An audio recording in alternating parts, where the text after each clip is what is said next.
इस मन को अपने हिसाब से चलाने के लिए, इस शरीर को अपने हिसाब से चलाने के लिए जीवन में संयम की ज़रूरत है। और बिना संयम के जीवन बिना ब्रेक की गाड़ी के समान है। भले ही वो 1 करोड़ की गाड़ी हो और उसमें ब्रेक ना हो तो वो गाड़ी बेकार है। और ऐसे ही जिसके जीवन में संयम नहीं है, खाने पर, पीने पर, सोचने पर, बोलने पर, उसका जीवन भी बिना ब्रेक की गाड़ी है। और जैसे उस गाड़ी का कभी भी कहीं भी एक्सीडेंट हो जाता है, ऐसे ही इस पर संयम नहीं होगा तो कहीं भी एक्सीडेंट का मतलब कहीं भी लड़ाई हो जाएगी, कहीं भी झगड़ा हो जाएगा और तुम टेंशन में आ जाओगे। ऐसा होता कि नहीं? वो गाड़ी का एक्सीडेंट तो आप समझते हो, लेकिन ये बोलने वाला एक्सीडेंट नहीं समझते हो। आपने किसी से कुछ कहा और लड़ाई झगड़े शुरू हो गए, ये एक्सीडेंट ही तो है। आपने सोचा नहीं और बोल दिया। ब्रेक नहीं था आपके पास में, ब्रेक लगाओ इस पर। आंख पे ढक्कन है कि नहीं? बोलो, ढक्कन लगा नहीं लगा? पलक है ना? जो देखना है वही देखो, ज़्यादा मत देखो, बुरा मत देखो। मुंह पर ढक्कन है कि नहीं? है ना? ओंठ लगे हुए हैं, जितना बोलना उतनी बोलो, ज़्यादा मत बोलो, ढक्कन लगा लो। और ढका रहेगा, जैसे तुम्हारे रसोई में सामान ढक के रखते हो तो सुरक्षित रहता है। जब ज़रूरत होती है तभी तुम भगोनी को उघाड़ते हो, कुकर को खोलते हो, ज़रूरत नहीं होती तो ढक के रख देते हो। इसी तरह से इस वाणी को जितना ढक के रखोगे उतना सुरक्षित, और जितना ज़्यादा खोलोगे उतना ज़्यादा पता नहीं हम किस पर अटैक करें और कब हमारे ऊपर अटैक हो जाए। वो सीरियल है, नाटक है, पिक्चर है, कैसे बनती है? आप पिक्चर देखते आपको ओरिजिनल लगता, ओरिजिनल नहीं है। जो वो नाटक में काम कर रहे हैं ना, डायरेक्टर कहता रो, वो रोते हैं। डायरेक्टर कहता हंसो, वो हंसते हैं। डायरेक्टर कहता है दौड़ो, वो दौड़ते हैं। डायरेक्टर कहता बैठ जाओ, वो बैठ जाते हैं। डायरेक्टर कहता पीठ दिखाओ, वो पीठ दिखाते हैं। जो डायरेक्टर कहता है उसके इशारे पर चलते हैं। ऐसे ही जैसा हमारे कर्म कह रहे हैं हम भी उसी के इशारे पर चलने लगे तो हमारा वजूद खत्म, हमारा पुरुषार्थ खत्म। अपना पुरुषार्थ जागृत करो, अपनी शक्ति को जागृत करो, तो समझना कि हमारा जीवन हमारे हाथ में है और केवल हम कर्मों के इशारे पर चल रहे हैं। भूख प्यास सब उसी के इशारे पर चल रही है, तो समझना हमारा जीवन हमारे हाथ में नहीं है। जी तो रहे हैं, जीवन तो मेरा है मगर मेरे हाथ में नहीं है। अक्सर महिलाएं कहती अरे इन बच्चों के पीछे जी रही हूं मैं तो, हाँ नहीं तो कब का मैं नमो सिद्धाड़म कर जाऊं, क्या जीने में फायदा है। जो जीवन में धर्म नहीं करता है उसको ऐसा ही लगता है। कितनी भी परिस्थितियां आ जाएं, यदि धर्म आपके पास में है आपको शक्ति मिलेगी। गांधी जी ने कई किताबें लिखी, उनमें से कुछ किताबें जेल में लिखी हैं। कहाँ लिखी हैं? जेल में। जेल जाना तो एक बहुत बुरी बात है, बहुत बदनामी वाली बात है, लेकिन नहीं, जेल गए, खुशी से गए, जाना पड़ रहा, ठीक है जाएंगे। और वहाँ जाकर उन्होंने सोचा मैं बाहर रहता हूँ तो मुझे टाइम नहीं मिलता है, लोग घेरे रहते हैं, मुझे डिस्टर्ब करते हैं लिखने में। चलो अच्छा हुआ जेल में आ गया, थोड़े दिन की शांति मिल गई और उन्होंने वहाँ 2 किताबें लिखी।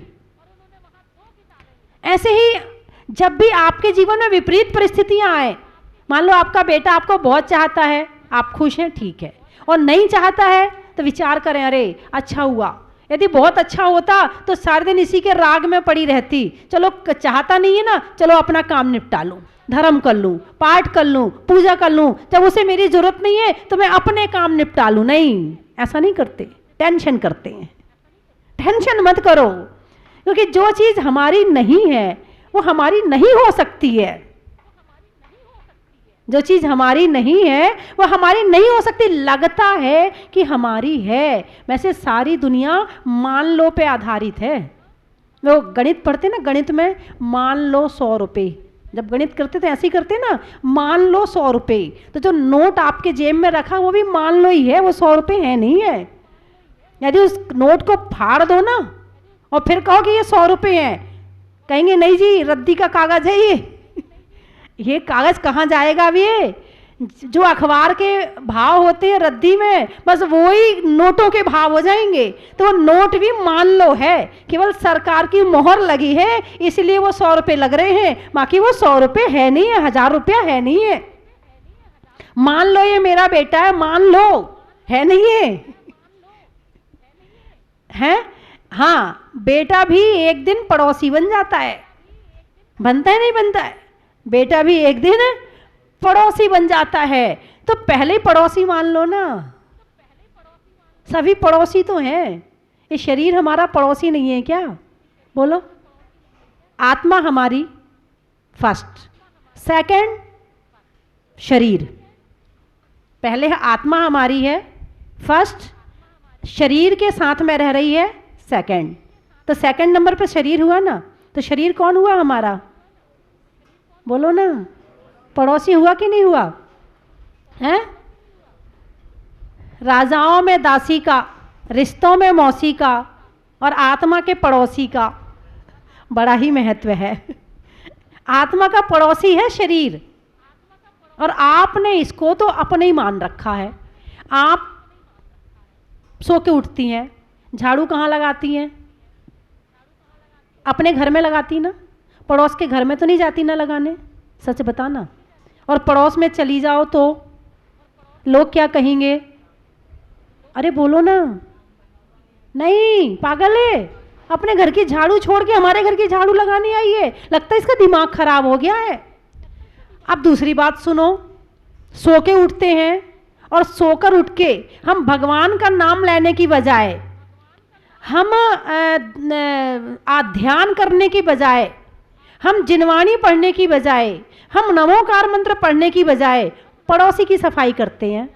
सबसे पहले ब्रश करते हैं, ला भाई ब्रश कहाँ है, जरा मुंह साफ कर ले। करते नहीं करते? आपने किसकी सफाई करी? अपनी सफाई करी या पड़ोसी की सफाई करी?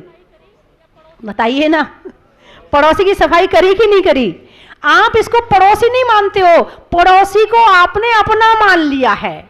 आज से इसको पड़ोसी मानना शुरू कर दें।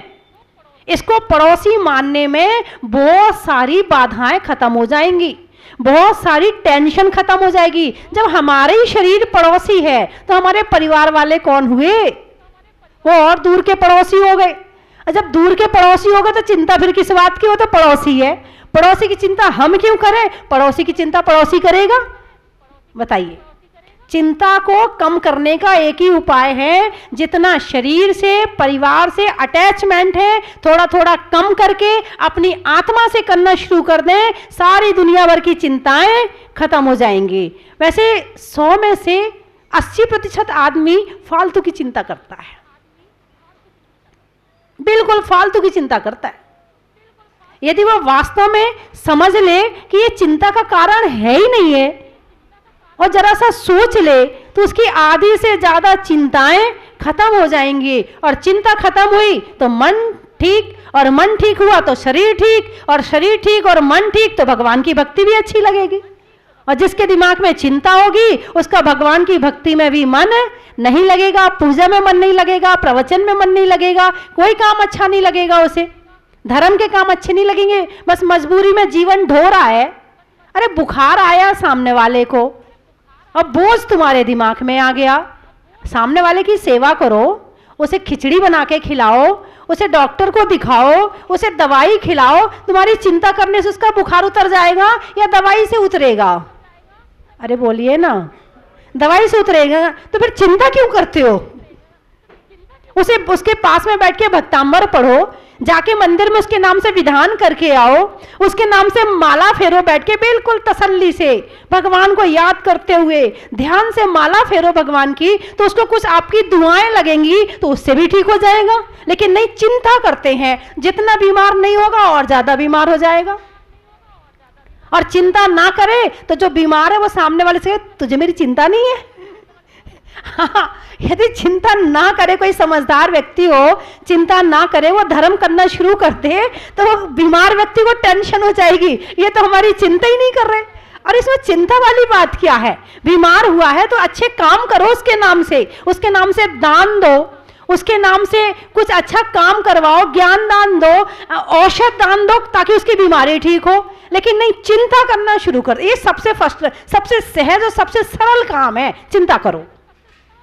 और इतना अशुभ कर्म का आश्रव होता है, इतना अशुभ कर्म का आश्रव होता है, इतना पाप बंद होता है चिंता करने में कि हमारा जो अच्छा भी होने वाला हो वो भी नहीं हो पाता है।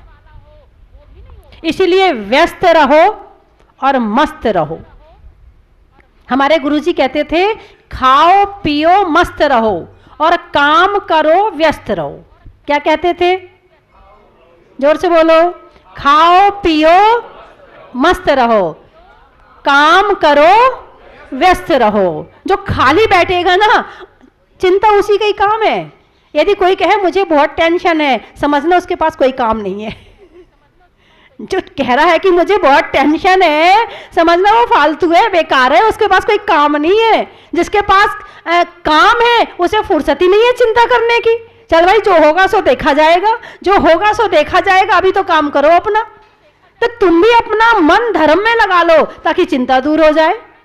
भक्ति करो अच्छे से, भजन पढ़ो अच्छे से, भजन की किताब लेके बैठ जाओ, जोर जोर से भजन पढ़ो, तर्ज में भजन पढ़ो, आधी चिंता तो ऐसे ही भाग जाएगी। और जब आधी ऐसे भाग जाएगी और भगवान की भक्ति करोगे, शुभ कर्म का आश्रम होगा, जो बची हुई चिंता है वो भी दूर हो जाएगी। लेकिन नहीं, बस सस्ता का सा काम है, टेंशन करो, चलते फिरते खाते पीते, अरे जिंदगी बोझ बन जाती है। क्या लाए हैं और क्या लेकर जाना है, सबसे पहले तो यही सोच लो। मान लो तुम्हारी चैन कोई ले गया, अक्सर होता है कई बार, सबको ज़रूरत है, वो तुम ऐसे नहीं दोगे, वो छीन के ले जाएगा। हाथ से तो हम ऐसे देने वाले हैं नहीं है, तो वो छीन के ले जाएगा। और जब वो छीन के ले जाता है तो वो चैन तो रोती नहीं है। चैन भी रोती है जब कोई छीन के ले जाता है चैन तो? अरे बोलो ना, चैन रोती है क्या? कौन रोता है? कौन रोता है? जिसकी जाती है। चैन तुम्हारी थी, चैन तुम्हारी थी। यदि तुम्हारी थी तो जाना नहीं चाहिए था, और गई है तो तुम्हारी नहीं है, हमारी आत्मा है, हमारे आत्मा के गुण हैं, हमसे दूर नहीं जा सकते हैं, चाहे कुछ भी कर लो। जैसे चीनी में से मिठास अलग नहीं हो सकती है, ऐसे हमारी आत्मा से में से हमारे गुण अलग नहीं हो सकते हैं। जब हमारे गुण हैं तो हमारे साथ रहेंगे, और हमारे साथ रह रहे तो हमारे हैं, और चले गए तो हमारे नहीं है। चैन गई है, अरे बोलो ना, चैन गई है तो तुम्हारी नहीं है, और तुम्हारी होती तो जाती नहीं है। तो इसी तरह से छोटी छोटी बात के चिंतन से हम अपने मन को समझा सकते हैं।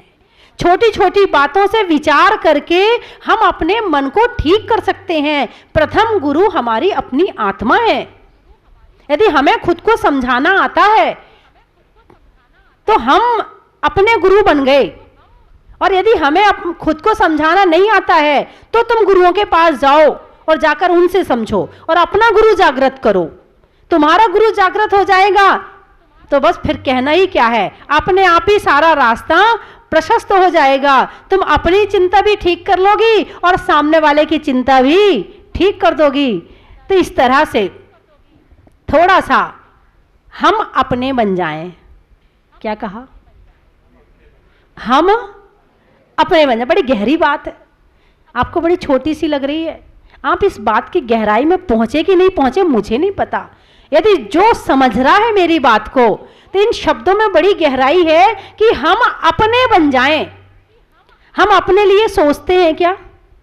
सारे दिन किसके लिए सोचते हैं?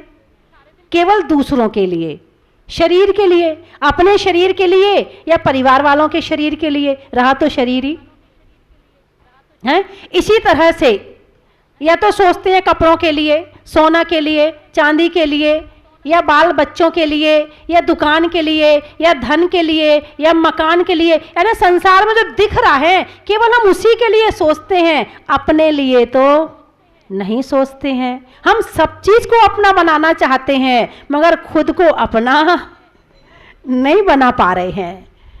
हमारे यहाँ विजय प्राप्त किसको कहते हैं? जिसने दूसरों पर विजय प्राप्त करी वो तो है राजा।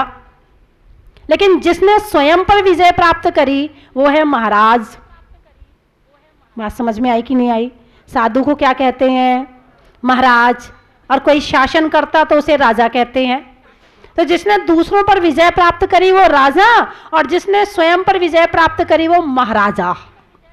महाराजा, महा लग गया उसके आगे, महाव्रतों का पालन कर रहा है, महासमिति का पालन कर रहा है, इसीलिए महाराज बन गया। और जो महाव्रतों का पालन ना करे, महासमिति का पालन ना करे, वो महाराज नहीं बन सकता। अब बनना कि नहीं बनना आपको महाराज? नहीं बनना। हम राजा ही ठीक है। हम अपने घर के राजा ठीक है। कोई माने ना माने, हम तो राजा हैं। घर वाले माने ना माने, हम तो राजा हैं बंधुओं। अपने जीवन में थोड़ा सा अपना बन के रहना, अपनी आत्मा का बन के रहना। जैसे एक हिरण होता है,